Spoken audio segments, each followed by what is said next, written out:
When I became mayor, the city faced the greatest budgetary deficit in the history of any American city. And one of the leading attributes we have as a city was our history. I gathered all of the stakeholders together and I said to them, let's invest money in promoting tourism. You get the city, the state, the National Park Service, all pushing in the same direction, and it can be a very effective force.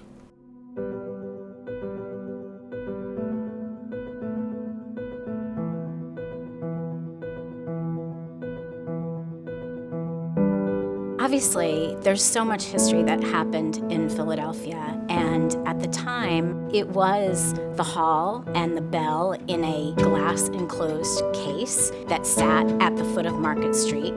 The visitor could literally drive by on Market Street and see the bell, and then drive down Chestnut Street and see the hall. And so you really didn't have to get out of your car to have a visit to the historic district.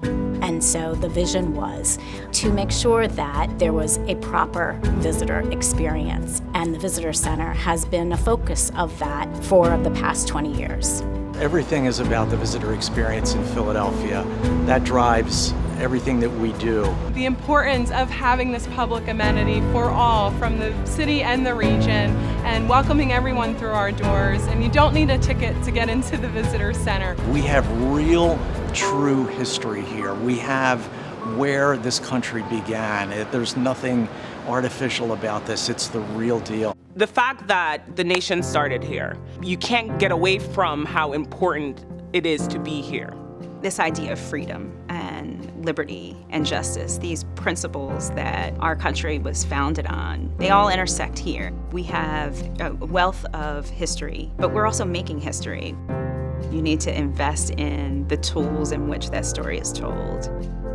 The 2015 maintenance and repair of the structure itself was done with an eye towards the future, and specifically for 2026. Obviously, everyone's eyes are on 2026. It's like Philadelphia's Olympics. We're going to celebrate 2026 in style, the anniversary of the founding of our country, the semi-cinquentennial. Everyone is getting ready. We are positioning now. We're going to get a ton more visitors. It gives us a great opportunity to show Philadelphia off, and the IVCC is going to play a crucial role in doing that. We're all benefiting from a big idea about the hospitality industry that was really created and envisioned 30 years ago. And we're benefiting here in the greater Philadelphia region from a lot of hard work, dedication, and vision that people had to put greater Philadelphia on the global map for tourism and hospitality.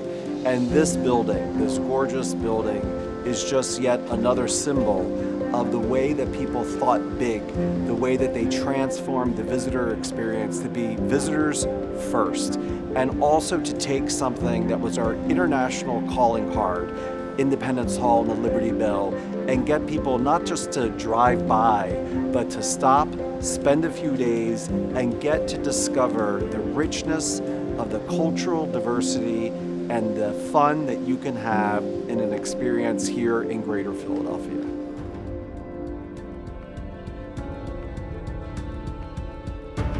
The IVC has succeeded beyond even my wildest dreams. And what we've done in the historic area, we probably created 20 to 25,000 new jobs. I think the key to Philadelphia's future then and now is economic growth and development. And tourism was back then, is right now, and always will be an important cog in our game plan to build up the economy of the city of Philadelphia.